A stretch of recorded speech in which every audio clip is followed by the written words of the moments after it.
నమస్కారమండి. బుల్లితెర ప్రేక్షకులను విశేషంగా ఆకట్టుకుంటున్న ఈ సీరియల్ రాబోయే ఎపిసోడ్లలో ఒక మైండ్ బ్లోయింగ్ ట్విస్ట్ చోటు చేసుకోబోతుంది. కల్పన ఎంట్రీ అదిరింది. బయటపడ్డ రోహిణి నిజస్వరూపం. అసలు కల్పన రాకతో రోహిణి మరియు మనోజ్ ఆడుతున్న నాటకాలు ఎలా బయటపడ్డాయి, బాలు ఈ నిజాన్ని అందరి ముందు ఎలా నిలదీశాడు అనేది మనం ఈ వీడియోలో వివరంగా తెలుసుకుందాం. ఈ సీరియల్లో మీనా మరియు బాలు క్యారెక్టర్లు మీకు నచ్చినట్లయితే తప్పకుండా ఈ వీడియోను లైక్ చేయండి. కథలోకి వెళ్తే, గతంలో బాలు కార్లో ప్రయాణించి అతని సహాయం పొందిన కల్పన అనే బిజినెస్ ఉమెన్ మళ్లీ ఇండియాకు తిరిగి వస్తుంది. ఆమె విదేశాల నుండి రాగానే మరెవరినో కాకుండా మళ్లీ నమ్మకస్తుడైన బాలు కార్నే బుక్ చేసుకుంటుంది. బాలు ఆమెను చూడగానే గుర్తుపట్టి, ఏమ్మా ఫారినమ్మా, నన్ను మర్చిపోలేదా, మళ్లీ నా కార్నే బుక్ చేసుకున్నారు అని సరదాగా అడుగుతాడు. దానికి కల్పన నవ్వుతూ, నిన్నెలా మర్చిపోతాను బాలు, పోయినసారి నేను ఇక్కడికి వచ్చినప్పుడు నువ్వు నాకు చాలా సహాయం చేశావు. నీలాంటి నమ్మకమైనవాడు ఉండబట్టే నేను అంత ధైర్యంగా తిరగగలిగాను. అందుకే మళ్లీ నీకే ఫోన్ చేశాను అని చెబుతుంది. బాలు ఆశ్చర్యపోతూ, సాధారణంగా విదేశాలకు వెళ్లినవాళ్లు ఏళ్ల తరబడి రారు కదా మేడం, మరి మీరేంటి అప్పుడే తిరిగి వచ్చేశారు, మళ్లీ ఏదైనా ల్యాండ్ కొందామని వచ్చారా అని అడుగుతాడు. అప్పుడు కల్పన ముఖం కొంచెం మారుతుంది. అవును బాలు, అలాంటి పనిమీదనే వచ్చాను. నిజానికి పోయినసారి వచ్చినప్పుడు నేను చాలా డిస్టర్బ్ అయ్యాను. నాకు పెద్ద మొత్తంలో నష్టం కూడా వచ్చింది అని చెబుతుంది. అవునా మేడం, ఏం నష్టం జరిగింది అని బాలు ఆరా తీయగా, అవన్నీ తర్వాత చెప్తాన్లే బాలు, ముందు నన్ను రిజిస్టర్ ఆఫీస్కు తీసుకువెళ్తావా, అక్కడ కొంచెం పని ఉంది, త్వరగా వెళ్దాం అని అంటుంది. బాలు సరేనని ఆమెను రిజిస్టర్ ఆఫీస్ వైపు తీసుకువెళ్తాడు. బాలు కల్పనను తీసుకుని రిజిస్టర్ ఆఫీస్ చేరుకుంటాడు. మేడం, మీరు లోపలికి వెళ్లి మీ పని చూసుకోండి, నేను ఇక్కడే వెయిట్ చేస్తాను అని చెప్పి కల్పనను లోపలికి పంపిస్తాడు. ఆమె లోపలికి వెళ్లాక బాలు బయట తన కారును తుడుచుకుంటూ ఉంటాడు. సరిగ్గా అదే సమయానికి విధి ఆడిన వింత నాటకంలా మన మనోజ్ మరియు రోహిణి కూడా అదే రిజిస్టర్ ఆఫీస్కు వస్తారు. వాళ్లతో పాటు మనోజ్ పాత స్నేహితుడు కూడా ఉంటాడు. కొత్తగా కొన్న ఇల్లు రిజిస్ట్రేషన్ చేయించాలనే ప్లాన్తో వాళ్లు చాలా హుషారుగా అక్కడ అడుగు పెడతారు. మనోజ్ స్నేహితుడు కారు తుడుచుకుంటున్న బాలుని చూడగానే, రేయ్ మనోజ్, అటుచూడు, మీ తమ్ముడు బాలు కూడా ఇక్కడే ఉన్నాడు అని గట్టిగా అంటాడు. ఆ మాట వినగానే మనోజ్ గుండెల్లో రాయి పడ్డట్టవుతుంది. రేయ్, వాడినిప్పుడు పిలవద్దురా, అనవసరంగా వాడినెందుకు పలకరిస్తున్నావు అని తన స్నేహితుణ్ణి వారించడానికి ప్రయత్నిస్తాడు. కాని రోహిణి మాత్రం అస్సలు తగ్గదు. ఆమె మనసులో ఒక కుతంత్రముంటుంది. ఆగండి మనోజ్, బాలును పిలవనివ్వండి. అసలు మనం ఇక్కడికి ఎందుకు వచ్చాము, ఇల్లు రిజిస్ట్రేషన్ చేస్తున్నామన్న సంగతి వాడికి తెలియాలి కదా, మన స్థాయి ఏంటో వాడికి అర్థమవ్వాలి అని వెటకారంగా అంటుంది.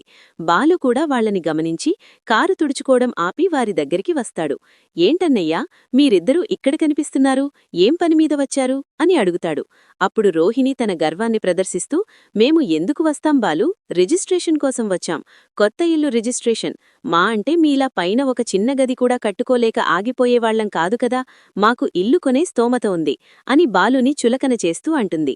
మనోజ్ కూడా తోడయి, అవును బాలు, ఇల్లు కొనడమంటే మామూలు విషయం కాదు, మరి నువ్వెందుకు వచ్చావు, నువ్వేమైనా ఇల్లు కొన్నావా ఏంటి, అంత సీన్ నీకు లేదులే కాని పదండి లోపలికి వెళ్దాం అని హేళన చేస్తారు. వారి మాటలకు బాలుకు ఒళ్ళు మండిపోతుంది. మీకు ఇల్లు కొనేంత డబ్బు ఎక్కడి నుండి వచ్చింది, మా నాన్న రిటైర్మెంట్ డబ్బులే కదా మీరు వాడుకుంటున్నది, ఏదో ఒకరోజు మీ అసలు రంగు బయటపడుతుంది, ఆ రోజు సమాధానం చెప్పాల్సి వస్తుంది అని హెచ్చరిస్తాడు. కాని రోహిణి మాత్రం అది ఈ జన్మలో జరగదులే అని నవ్వుకుంటూ గర్వంగా లోపలికి వెళ్ళిపోతుంది. తీరా లోపలికి వెళ్లి వేరే రిజిస్టర్ దగ్గర మాట్లాడుతుండగా పక్కనే ఉన్న కల్పన వారిద్దర్నీ గమనిస్తుంది. ఆమె కళ్లలో ఒక్కసారిగా కోపం, అసహ్యం కనిపిస్తాయి. వారిని అస్సలు చూడకూడదు అనుకోనా, ఇక్కడ ఎదురవ్వడంతో ఆమె పని త్వరగా ముగించుకొని అక్కడి నుండి వెళ్లిపోవాలని నిర్ణయించుకుంటుంది.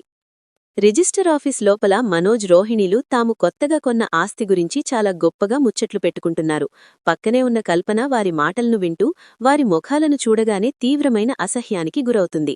సర్, ఈ మిగిలిన పేపర్ వర్క్ ఏదో రేపు వచ్చి క్లియర్ చేస్తాను, ఇప్పటికైతే నాకు కొంచెం పని ఉంది, త్వరగా వెళ్దాం అని రిజిస్ట్రార్తో చెప్పేసి మనోజ్, రోహిణీలు తనను గమనించకముందే అక్కడి నుండి గబగబా బయటకు వచ్చేస్తుంది. కల్పన ముఖం అప్పటివరకు ఉన్న ప్రశాంతతను కోల్పోయి తీవ్రమైన కోపంతో ఎర్రబడిపోతుంది. బయట వేచియున్న బాలు కారుడోర్ తీయగానే కల్పన చాలా వేగంగా లోపల కూర్చుని, పదబాలు, వెంటనే ఇక్కడ్నుండి వెళ్దాం, కారు త్వరగా పోనివ్వు అని అంటుంది. ఆమె గొంతులో ఉన్న ఆవేశాన్ని బాలు గమనిస్తాడు. కారు స్టార్ట్ చేసి ముందుకు వెళ్తున్నా కల్పన ముఖంలో ఆ చిరునవ్వు మచ్చుకైనా కనిపించదు. చాలా సీరియస్గా కిటికీలోంచి బయటకు చూస్తూ ఉండిపోతుంది. అది చూసిన బాలుకు ఏదో జరిగిందని అర్థమవుతుంది. ఏమైంది మేడం? మీరు లోపలికి వెళ్లేటప్పుడు చాలా హుషారుగా నవ్వుతూ వెళ్లారు. బయటకు వచ్చేటప్పటికీ మీ ముఖం ఇలా మాడిపోయిందేంటి? లోపల మీరు అనుకున్న పని జరగలేదా? అని అడుగుతాడు. అప్పుడు కల్పన ఒక దీర్ఘశ్వాస తీసుకుని, నేననుకున్న పని జరిగింది బాలు. కాని ఈ జన్మలో ఎవరి ముఖాలైతే మళ్లీ చూడకూడదని నేననుకున్నానో ఖచ్చితంగా వాళ్ల ముఖాలే నాకక్కడెదురుపడ్డాయి అని ఆక్రోశంగా చెబుతుంది. అసలు వాళ్లకు నేను ఎదురుపడకూడదు అనుకున్నాను, కాని దురదృష్టవశాత్తు వాళ్లే నాకు ఎదురుపడ్డారు అని ఆమె అంటున్న మాటలు విని బాలు ఆశ్చర్యపోతాడు. అంటే మీకు ఇంత కోపమొచ్చిందంటే వాళ్లు మీకేదో చాలా పెద్ద అన్యాయమే చేసుండాలి మేడం అని బాలు అంటాడు. కల్పన కొంచెంసేపు మౌనంగా ఉండి, బాలు, నన్ను నా రూమ్ దగ్గర డ్రాప్ చెయ్యి. నాకిప్పుడు ఎవరితోనూ మాట్లాడాలని లేదు. రేపు నేను నీకు మళ్ళీ కాల్ చేస్తాను. ఎక్కడికి వెళ్లాలో అప్పుడు చెబుతాను అని అంటుంది. బాలు ఆమెను రూమ్ దగ్గరకు తీసుకువెళ్తాడు. కారు ఆపిన తర్వాత కల్పన దిగుతూ, బాలు, ఏమీ అనుకోకపోతే కొంచెం నా లగేజ్ రూంలోకి తీసుకొస్తావా? ఇవి చాలా బరువుగా ఉన్నాయి అని అడుగుతుంది. బాలు ఏమాత్రం ఆలోచించకుండా, అయ్యో ఫారినన్నా, అంత మాటెందుకు, నేను తీసుకువస్తాను, మీరు లోపలికి వెళ్ళండి అని ఆ సూట్ కేసులు అందుకుంటాడు. లగేజంతా లోపల పెట్టిన తర్వాత బాలు వెళ్లబోతుంటే కల్పన అతన్ని ఆపుతుంది. ఆగు బాలు, నువ్వు చాలా మంచివాడివి. నీకోసం నేను కెనడా నుంచి ఒక చిన్న బహుమతి తీసుకువచ్చాను. ఇదిగో తీసుకో అంటూ ఒక ఖరీదైన కళ్లజోడు, సన్గ్లాసెస్ ఇస్తుంది. బాలు అది చూసి ఆశ్చర్యపోతూ, అయ్యో, నేను కారు నడుపుకునేవాణ్ణి మేడం, నాకింత కాస్ట్లీ కళ్లజోడెందుకు? వద్దు మేడం అని మొహమాట పడతాడు. దానికి కల్పన, పర్వాలేదు బాలు, ఇందాక నువ్వు సూట్ కేసులు మోస్తున్నప్పుడు నీ కళ్లల్లో దుమ్ము పడటం నేను చూశాను. నీ కళ్ళు కూడా ఎర్రగా అయిపోయాయి. డ్రైవింగ్ చేసేటప్పుడు ఇది నీకు రక్షణగా ఉంటుంది. తీసుకో అని బలవంతంగా ఇస్తుంది. సరిగ్గా అదే సమయంలో మీనా నుంచి బాలుకు ఫోనొస్తుంది. ఎక్కడున్నారు అని మీనా అడగ్గా, ఇక్కడే దగ్గర్లో ఉన్నాను మీనా, పని అయిపోయింది, ఇప్పుడే గుడి దగ్గరికి వచ్చేస్తున్నాను అని చెబుతాడు. బాలు ఎవరితోనో మాట్లాడుతున్నాడని గమనించిన కల్పన, ఎవరు బాలు, మీ భార్యనా అని అడుగుతుంది. అవును మేడం, నా వైఫ్ మీనా, తను కూడా నాతో పాటు కష్టపడుతుంది. బైక్ మీద ఇంటింటికీ తిరుగుతూ పూల డెలివరీ ఇస్తుంటుంది అని బాలు గర్వంగా చెబుతాడు. ఆ మాట వినగానే కల్పనకు మీనా మీద గౌరవం కలుగుతుంది. మీ ఇద్దరి మధ్య బాండింగ్ చాలా బాగుంది బాలు. సరే, ఇదిగో నీకు ఇంకో కళ్లజోడు ఇస్తున్నాను. ఇది మీ వైఫ్కి ఇవ్వు. తను బైక్ మీద వెళుతున్నప్పుడు కళ్లల్లా దుమ్ము పడకుండా ఉంటుంది. నా తరఫున చిన్న గిఫ్ట్ అని చెప్పు అని మరో కళ్లజోడు ఇస్తుంది. బాలు ఆమె మంచి మనసు చూసి మురిసిపోతాడు. వెళ్లే ముందు, మేడం, ఒక్క నిమిషం, మా మీనాకి కెనడా నుంచి వచ్చిన ఒక అమ్మాయి ఈ గిఫ్ట్ ఇచ్చిందని చెబుతాను కాని అసలావిడ ఎలా ఉంటారో తనకి తెలియదు కదా, ఒక్క సెల్ఫీ తీసుకుందామా అని అడుగుతాడు. కల్పన చిరునవ్వుతో ఒప్పుకోవడంతో బాలు ఆమెతో కలిసి ఒక సెల్ఫీ తీసుకుంటాడు. బాలు కల్పన దగ్గర సెలవు తీసుకుని నేరుగా గుడి దగ్గరికి వెళ్తాడు. కారులో నుండి దిగేటప్పుడు కల్పన ఇచ్చిన ఆ కొత్త కళ్లజోడు పెట్టుకుని ఒక హీరోలా స్టైల్గా దిగుతాడు. అక్కడ అప్పటికే ఉన్న మీనా చెల్లెలు సుమతి బాలును చూసి ఆశ్చర్యపోతుంది. అక్కా, అటు చూడు, బావ అసలు హీరోలా ఉన్నాడు. ఆ కళ్లజోడు పెట్టుకుని ఎంత అందంగా కనిపిస్తున్నాడో చూడు అని మీనాతో అంటుంది. మీనా కూడా బాలును చూసి ఆశ్చర్యపోతూ, ఏంటండి ఈరోజు కళ్లజోడు పెట్టుకుని ఇంత స్టైల్గా దిగారు అని అడుగుతుంది. బాలు నవ్వుతూ, అదే మీనా, నీకు చెప్పాను కదా, కెనడా నుంచి ఒక ఫారెనమ్మ వచ్చిందని. ఆ ఆవిడ మళ్ళీ ఇక్కడికి వచ్చింది. వెళ్లేటప్పుడు నాకోసం ఈ గిఫ్ట్ ఇచ్చి వెళ్ళింది. ఎలా ఉంది అని అడుగుతాడు. సుమతి మాత్రం, బావా, నువ్వు నిజంగా సినిమాల్లో హీరోలా ఉన్నావు అని పొగడేస్తుంటే మీనా మాత్రం, అవును, మీ బావని అలా పొగడకమ్మా, దిష్టి తగులుతుంది అని సరదాగా అంటుంది. అప్పుడు బాలు, మీనా, నీకు కూడా ఆ ఆవిడ ఒక గిఫ్ట్ ఇచ్చింది. తను బైక్ మీద పూలు డెలివరీ ఇస్తుందని చెప్పగానే కళ్లల్లో దుమ్ము పడకుండా ఉండాలని నీకోసం కూడా ఒక కళ్లజోడు పంపించింది. ఒకసారి పెట్టుకో చూద్దాం అని ఇస్తాడు. మీనా ఆ కళ్లజోడు పెట్టుకోగానే సుమతి ఇద్దర్నీ చూసి మురిసిపోతుంది. అబ్బో, మీరిద్దరూ చూస్తుంటే అచ్చం హీరో హీరోయిన్లాగే ఉన్నారు. ఒక్క నిమిషం ఆగండి, మీ ఇద్దరికీ కలిపి ఒక ఫోటో తీస్తాను అని తన ఫోన్లో ఫోటోలు, సెల్ఫీలు తీస్తుంది. ఫోటోలు చూసుకున్న తర్వాత సుమతి, బావా, నీ ఫోన్లో కూడా ఆ ఫోటోలున్నారు కదా, ఒకసారివ్వు, నేను నా ఫోన్కి ఫార్వర్డ్ చేసుకుంటాను అని బాలు ఫోన్ తీసుకుంటుంది. ఫోటోలను అలా స్క్రోల్ చేస్తూ ఉండగా అనుకోకుండా బాలు కల్పనతో దిగిన సెల్ఫీ ఫోటో సుమతి కంటపడుతుంది. ఆ ఫోటో చూడగానే సుమతి ముఖం ఒక్కసారిగా మారిపోతుంది.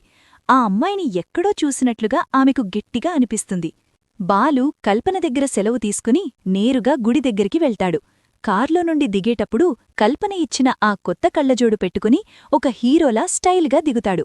అక్కడ అప్పటికే ఉన్న మీనా చెల్లెలు సుమతి బాలుని చూసి ఆశ్చర్యపోతుంది. అక్కా, అటు చూడు, బావ అస్సలు హీరోలా ఉన్నాడు. ఆ కళ్ళజోడు పెట్టుకుని ఎంత అందంగా కనిపిస్తున్నాడో చూడు అని మీనాతో అంటుంది. మీనా కూడా బాలుని చూసి ఆశ్చర్యపోతూ, ఏంటండీ, ఈరోజు కళ్ళజోడు పెట్టుకుని ఇంత స్టైల్గా దిగారు అని అడుగుతుంది. బాలు నవ్వుతూ, అదే మీనా, నీకు చెప్పాను గదా, కెనడా నుంచి ఒక ఫారిన్ అమ్మ వచ్చిందని. ఆవిడ మళ్ళీ ఇక్కడికొచ్చింది. వెళ్లేటప్పుడు నాకోసం ఈ కళ్ళజోడు గిఫ్ట్గా ఇచ్చింది. ఎలా ఉంది అని అడుగుతాడు. సుమతి మాత్రం, బావా, నువ్వు నిజంగా సినిమాల్లో హీరోలా ఉన్నావు అని పొగిడేస్తుంటే మీనా మాత్రం, అవును, మీ బావనలా పొగడకమ్మా, దిష్టి తగులుతుంది అని సరదాగా అంటుంది. అప్పుడు బాలు, మీనా, నీక్కూడా ఆవిడ ఒక గిఫ్ట్ ఇచ్చింది. తను బైక్ మీద పూలు డెలివరీ ఇస్తుందని చెప్పగానే కళ్లల్లో దుమ్ము పడకుండా ఉండాలని నీకోసం కూడా ఒక కళ్ళజోడు పంపించింది. ఒకసారి పెట్టుకో చూద్దాం అని ఇస్తాడు. మీనా ఆ కళ్ళజోడు పెట్టుకోగానే సుమతి ఇద్దర్నీ చూసి మురిసిపోతుంది. అబ్బో, మీరిద్దరూ చూస్తుంటే అచ్చం హీరో హీరోయిన్లాగే ఉన్నారు. ఒక్క నిమిషం ఆగండి, మీ ఇద్దరికీ కలిపి ఒక ఫోటో తీస్తాను అని తన ఫోన్లో ఫోటోలు, సెల్ఫీలు తీస్తుంది. ఫోటోలు చూసుకున్న తర్వాత సుమతి, బావా, నీ ఫోన్లో కూడా ఆ ఫోటోలున్నాయి కదా, ఒకసారివ్వు, నేను నా ఫోన్కి ఫార్వర్డ్ చేసుకుంటాను అని బాలు ఫోన్ తీసుకుంటుంది. ఫోటోలనలా స్క్రోల్ చేస్తూ ఉండగా అనుకోకుండా బాలు కల్పనతో దిగిన సెల్ఫీ ఫోటో సుమతి కంటపడుతుంది. ఆ ఫోటో చూడగానే సుమతి ముఖం ఒక్కసారిగా మారిపోతుంది. ఆ అమ్మాయిని ఎక్కడో చూసినట్లుగా ఆమెకు గట్టిగా అనిపిస్తుంది. సుమతి ఆ ఫోటోను తీక్షణంగా చూస్తూ, బావా, ఈ అమ్మాయిని నేను ఎక్కడో చూశాను, నాకు బాగా గుర్తుంది అని ఆగిపోతుంది. బాలు నవ్వుతూ, నువ్వెక్కడ చూస్తావు సుమతి, తను కెనడాలో ఉండే పెద్ద బిజినెస్ వుమన్, ఇక్కడికేదో ల్యాండ్ కొందామని వచ్చింది. నువ్వు ఎవర్ని చూసి ఎవరనుకుంటున్నావో అని కొట్టిపారేస్తాడు. కాని సుమతి వదిలిపెట్టదు. లేదు బావా, నాకు ఖచ్చితంగా గుర్తుంది. మనోజన్నయ్య రిసెప్షన్ రోజున ఈ అమ్మాయి అక్కడికొచ్చింది. అప్పుడు మనోజన్నయ్య ఈమెను పక్కకు తీసుకువెళ్లి ఏదో రహస్యంగా మాట్లాడుకున్నాడు. నేనప్పుడే అక్కకు చెప్పాను, వీళ్ళిద్దరి మధ్య ఏదో బంధం ఉందని నాకు అనుమానంగా ఉందని. అక్కా, నీకు గుర్తుందా అని మీనానడుగుతుంది.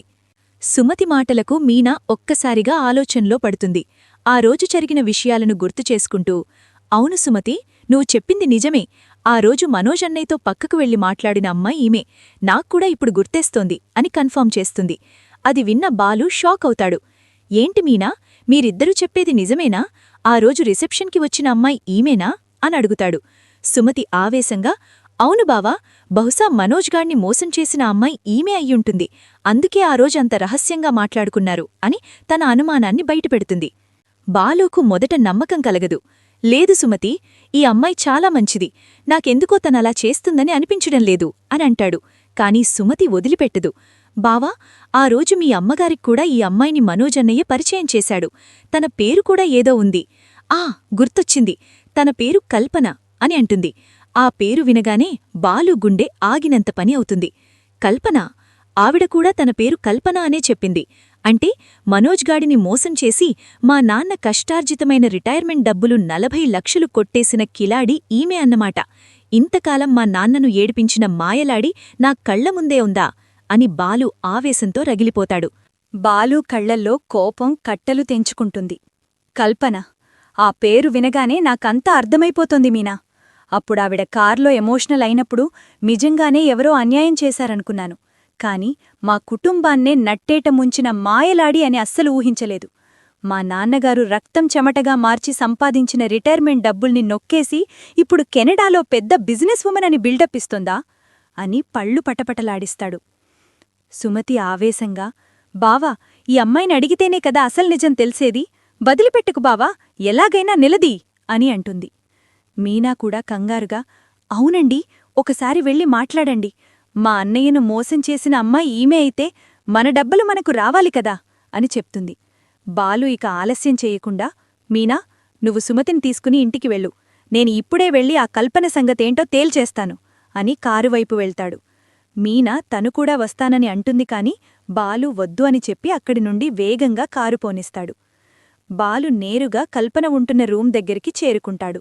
అప్పటికే లోపల కల్పన తలుపు వేసుకుని ఉంటుంది. బాలు కోపంతో తలుపును గట్టిగా బాదుతాడు. కల్పన లోపల్నుండి ఎవరా అని అడిగేలోపే బాలు ఒక్క తన్ను తన్ని తలుపు బద్దలు కొట్టుకుని లోపలికి వస్తాడు. ఒక్కసారిగా బాలును అలా చూసి కల్పన షాక్ అవుతుంది. ఏంటి బాలు ఇది? నువ్వు చాలా మర్యాదస్తుడివనుకున్నాను. కాని ఇలా తలుపుల బద్దలు కొట్టుకుని రావడమేంటి? అసలు నీకేమైంది? అని భయంతో అడుగుతుంది. బాలు వెటకారంగా నవ్వుతూ, మర్యాదస్తులతో నేనెప్పుడూ మర్యాదగానే ఉంటాను మేడం. కాని నీలాంటి మోసగత్తలతో ఇలాగే ప్రవర్తించాలి. నీ అసలు రంగు నాకు తెలిసిపోయింది కల్పన అని గట్టిగా అరుస్తాడు. బాలు మాటలకు కల్పన నిశ్చేష్టురాలవుతుంది. ఏమంటున్నావు బాలు? నేను మోసగత్తను అని ఎలా అంటావు? అని అడుగుతుంది. అప్పుడు బాలు ఆమె ముందుకు వచ్చి నిలబడి, ఇంకా నాటకాలాడకు కల్పన. మా అన్నయ్య మనోజ్ని ప్రేమ పేరుతో ట్రాక్ చేసి పెళ్లి చేసుకుంటానని నమ్మించి మా నాన్న కష్టార్జితమైన 40 లక్షల రూపాయలు కొట్టేసింది నువ్వే కదా? ఆ డబ్బుతోనే నువ్వు కెనడాలో బిజినెస్ మొదలుపెట్టి ఇంతలా సంపాదించుకున్నావు.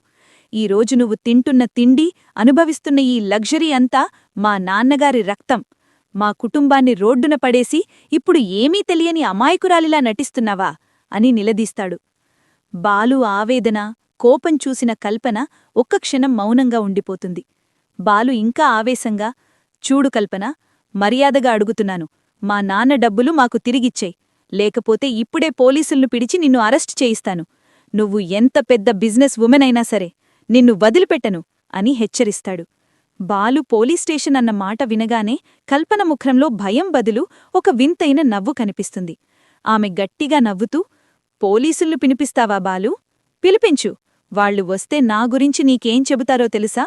ఈ అమ్మాయి మీ అన్నయ్యకు ఇవ్వాల్సిన డబ్బులు ఎప్పుడో ఇచ్చేసింది అని చెబుతారు అని బాంబు పేలుస్తుంది. ఆ మాట వినగానే బాలు షాకైపోతాడు. ఏంటి? డబ్బులిచ్చేశావా? ఎప్పుడిచ్చావు? నాటకాలాడకు.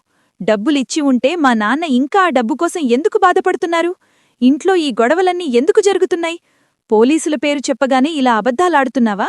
అని అడుగుతాడు. కల్పన తీరిగ్గా ఒక ఫైల్ తీసి బాలు ముందు పెడుతుంది. ఇది చూడు బాలు, ఇది నేను నీ కోడలికి, నీ అన్నయ్యకు డబ్బులు తిరిగి ఇచ్చినందుకు సాక్ష్యం. నిజానికి ఆ రోజు నువ్వు షూరిటీ సంతకం పెట్టింది దేనికో తెలుసా? నేను వాళ్లకి డబ్బులిస్తున్నప్పుడు నా తరపున నువ్వు సాక్షి సంతకం పెట్టావు. అప్పుడు నువ్వు బ్యూటీ పార్లర్కి వెళతానంటే నువ్వు తీసుకువెళ్లావు కదా. అక్కడ రోహిణి నన్ను రెడ్ హ్యాండెడ్గా పట్టుకుంది. నన్ను కెనడా వెళ్లనివ్వమని, కోర్టులో కేసు వేస్తానని బెదిరించి వడ్డీతో సహా నా దగ్గర్నుంచి 48 లక్షల రూపాయలు వసూలు చేసింది అని అసలు నిజం బయటపెడుతుంది. కల్పన చెప్పిన మాటలు వినగానే బాలు ఒక్కసారిగా నిశ్చేష్టురాలైపోతాడు. తను వింటున్నది నిజమేనా అని తన మనసు శంకిస్తుంది. ఏమంటున్నావు కల్పన? మనోజ్గాడు ఆ రోహిణి కలిసి నీ దగ్గర్నుండి డబ్బులు వసూలు చేశారా? అది కూడా 48 లక్షల రూపాయలా? మరా డబ్బేమైంది? మా నాన్న దగ్గర డబ్బులేక ఆయన ఎంత కుమిలిపోతున్నారో నీకు తెలుసా? అని ఆవేదనతో అడుగుతాడు. అప్పుడు కల్పన చాలా గంభీరంగా, బాలు, నీకు ఆ రోజు గుర్తుందా? నిన్నొక చోట ఆపి నేను బ్యూటీ పార్లర్కి వెళ్తానని చెప్పాను. ఆ పార్లర్లో రోహిణి నన్ను చూసింది. నన్ను అక్కడే నిలదీసి పోలీసులను పిలుస్తానని భయపెట్టింది. మనోజ్ కూడా అక్కడికి వచ్చాడు. వాళ్ళిద్దరూ కలిసి నన్ను బ్లాక్మెయిల్ చేసి నేను కెనడా వెళ్లకుండా ఆపేస్తామని బెదిరించారు. వేరే దారిలేక నా మీద కేసు కాకూడదని నేను ఆ రోజే వడ్డీతో కలిపి మొత్తం 48 లక్షలు మీ అన్నయ్య అకౌంట్కు ట్రాన్స్ఫర్ చేశాను. దానికి సాక్ష్యంగానే ఆ డాక్యుమెంట్స్ మీద నీచేత కూడా సంతకం పెట్టించారు. కానీ అది డబ్బులు సెటిల్మెంట్ పేపర్స్ అని నీకు చెప్పకుండా జాగ్రత్తపడ్డారు అని వివరిస్తుంది. బాలుకు అప్పుడుగాని అర్థం కాదు, తన స్వంత అన్నయ్యే తనను ఎంతగా వాడుకున్నాడో. అంటే మనోజ్గాడు ఇంత నీచానికి ఒడిగట్టాడా? డబ్బులు వచ్చాక కూడా రానట్టే నటిస్తూ మా నాన్నను మోసం చేశాడా? ఇంట్లో అందర్నీ నమ్మించి మా నాన్న కష్టార్జిగాన్ని తను, ఆ రోహిణి కలిసి అనుభవిస్తున్నారా? అని బాలు కళ్లలో నీళ్లు తిరుగుతాయి. కల్పన కొనసాగిస్తూ, బాలు, నీ అన్నయ్య మనోజ్ అమాయకుడు కావచ్చు, కాని నీ వదిన రోహిణి మాత్రం చాలా ప్రమాదకరమైనది. తనే ఇదంతా ప్లాన్ చేసింది. మనోజ్కి ఉద్యోగం లేకపోయినా ఈ డబ్బుతోనే వాడిప్పుడు విలాసంగా బ్రతుకుతున్నాడు. మీరు తినే ప్రతి రూపాయి మీ నాన్నగారి రక్తమే అని అన్నావు కదా?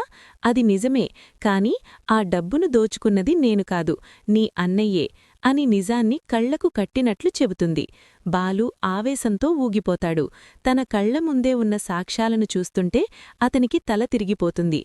మా నాన్న రిటైర్మెంట్ డబ్బులు రాక ఆయన ఆత్మాభిమానం చంపుకుని ప్రతి ఒక్కరి దగ్గర తలవంచుకుంటుంటే ఆ డబ్బులు జేబులో వేసుకుని వీడు ఇంత ద్రోహం చేస్తాడా అని బాలు మనసు విలవిలలాడుతుంది.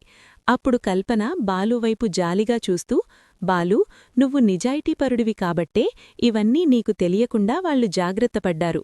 ఆ రోహిణి అంటున్నావు కదా, తను మామూలు మనిషి కాదు, తను ఒక కిలాడి. నా దగ్గర ఉన్న ప్రతి పైసా వడ్డీతో సహా వసూలు చేసి మళ్లీ నన్నే దోషిగా నిలబెట్టింది.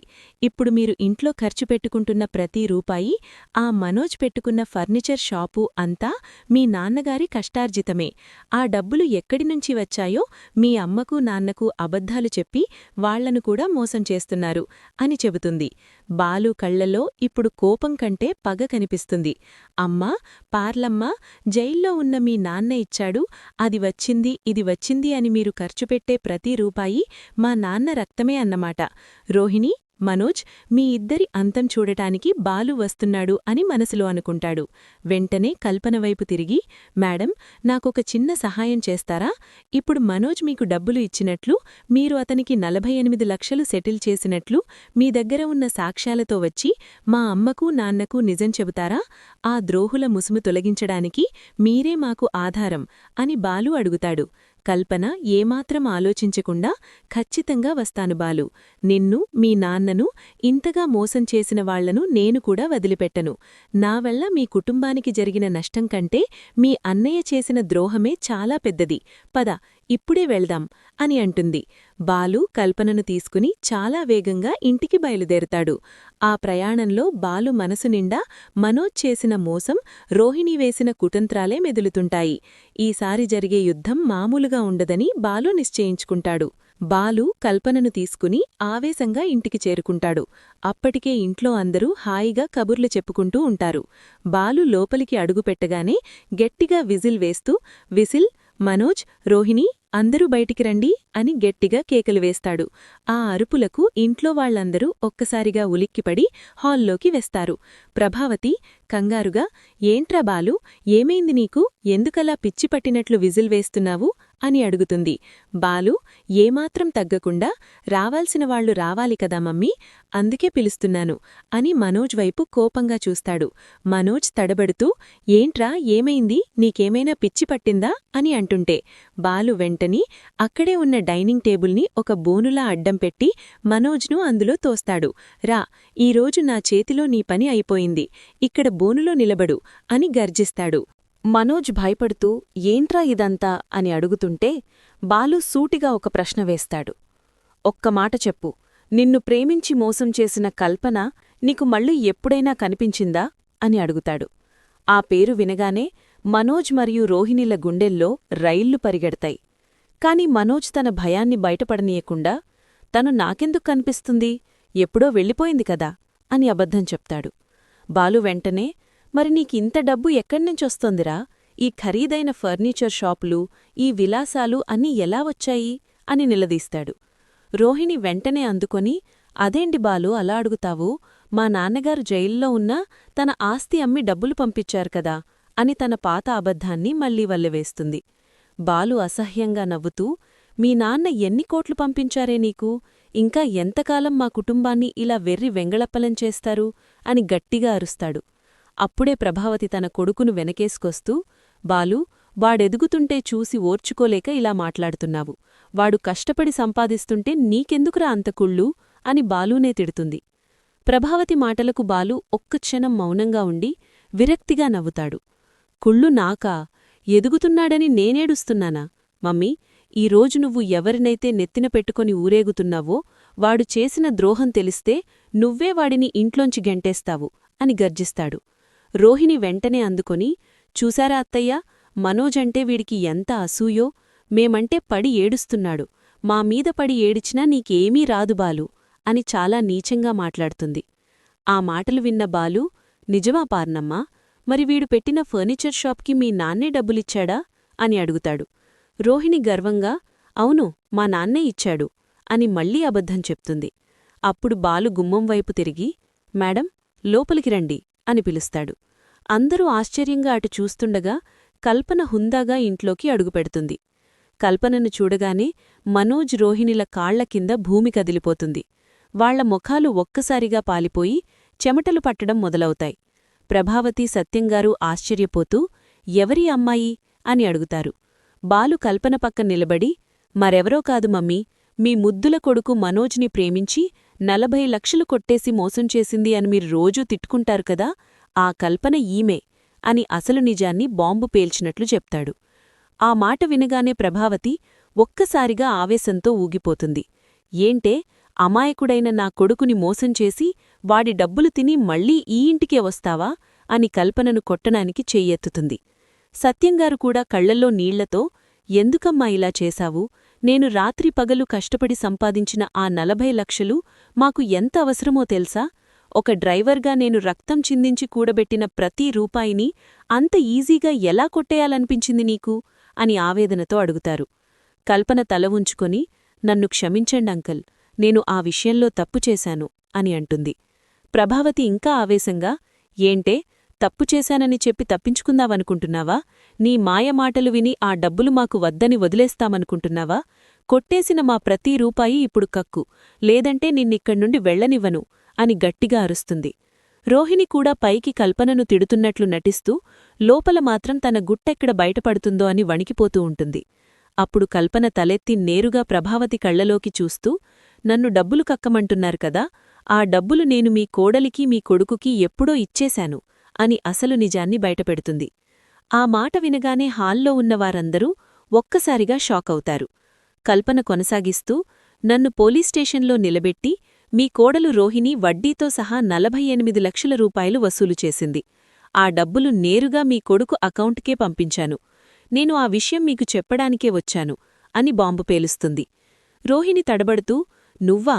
మాకెప్పుడు డబ్బులిచ్చావు? అసలు నువ్వు ఆడదానివేనా? ఇంత అబద్ధం ఎలా చెప్పగలుగుతున్నావు అని రివర్స్ అవడానికి ప్రయత్నిస్తుంది. అప్పుడు కల్పన తన దగ్గర ఉన్న డాక్యుమెంట్లను తీసి చూపిస్తుంది.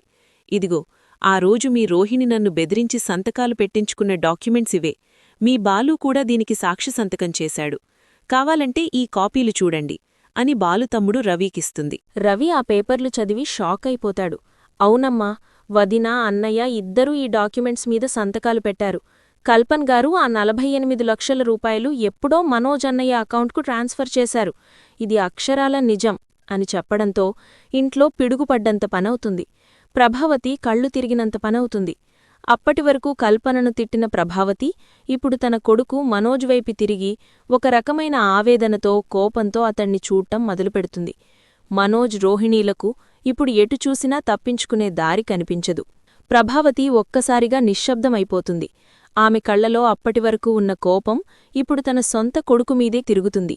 సత్యంగారు వణుకుతున్న చేతులతో మనోజ్ కాలర్ పట్టుకుని, ఏంట్రా ఇది?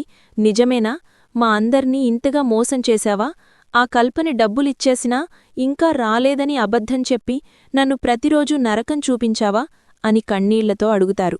మనోజ్ తలదించుకుని ఏమీ మాట్లాడలేకపోతుంటే రోహిణి మళ్లీ నాటకం మొదలుపెడుతుంది. లేదు మావయ్యా, అది మనోజ్ మన మంచికే చేశాడు. ఆ డబ్బులు ఒకేసారి వస్తే అందరూ ఖర్చు చేసేస్తారని దాచిపెట్టాం అని అబద్ధాన్ని కవర్ చేయబోతుంది. కాని ఈసారి బాలు అస్సలు తగ్గడు. అవునా పార్నమ్మా, దాచిపెట్టారా? మరా డబ్బుతోనే కదా వీడు ఫర్నిచర్ షాపు పెట్టింది. మీ నాన్న డబ్బులిచ్చాడని మా అందరికీ సినిమా చూపించావే. మమ్మీ చూడు, వీడు మన నాన్న కష్టార్జితంతో షాపు పెట్టుకుని మనకు ఏమీ లేదని నమ్మించి మన అందర్నీ వెర్రివాళ్లని చేశాడు అని బాలు గర్జిస్తాడు. బాలు ఆవేశంగా ముందుకు వెళ్ళి, నువ్వు పెట్టుకున్న ఈ షాపు, నీ దగ్గర ఉన్న ఈ కార్లు అన్నీ నాన్న డబ్బులే కదా, ఇప్పుడే వెళదాం పద, ఆ షాపుని నాన్న పేరు మీద రాసి ఇస్తావా లేదా అని మనోజ్ను లాక్కు వెళ్లబోతాడు. మనోజ్ తడబడుతూ, లేదు బాలు, అది నేను కష్టపడి పెట్టింది అని అరుస్తాడు. వెంటనే కల్పన అందుకుని, చూడు మనోజ్, నువ్వప్పుడు అకౌంట్లోకి డబ్బులు తీసుకున్న సాక్ష్యాలన్నీ నా దగ్గరే ఉన్నాయి. నువ్వు ఈ ఆస్తిని మీ నాన్నకు తిరిగి ఇవ్వకపోతే ఇప్పుడే కేస్ ఫైల్ చేస్తాను అని గట్టిగా హెచ్చరిస్తుంది. మనోజ్, రోహిణీల అసలు స్వరూపం అందరి ముందు బయటపడిపోవడంతో ప్రభావతి కూడా మొదటిసారి రోహిణీని అసహించుకుంటుంది. సత్యంగారు కుప్పకూలిపోతుంటే బాలు ఆయనను పట్టుకుని, నాన్న, బాధపడకండి, మీ డబ్బులు మీకు వచ్చేలా నేను చేస్తాను. ఈ మోసగాళ్లని ఇక ఈ ఇంట్లో ఉండనివ్వను అని గట్టిగా నిర్ణయం తీసుకుంటాడు. కల్పన వెళుతూ వెళుతూ, చూశావా రోహిణీ, నన్ను మోసం చెయ్యాలని చూశావు, కాని నిజం ఎప్పుడూ దాగి ఉండదు అని గట్టిగా బుద్ధి చెబుతుంది. ఈ విధంగా రోహిణి, మనోజ్ల పెద్ద రహస్యం బయటపడి బాలు కుటుంబంలో మళ్లీ న్యాయం గెలుస్తుంది. ఈ కథనం మీకు నచ్చినట్లయితే వీడియోను లైక్ చేయండి. రాబోయే ఎపిసోడ్లలో ఇంకా ఎలాంటి ఉత్కంఠభరితమైన ట్విస్ట్లు ఉంటాయో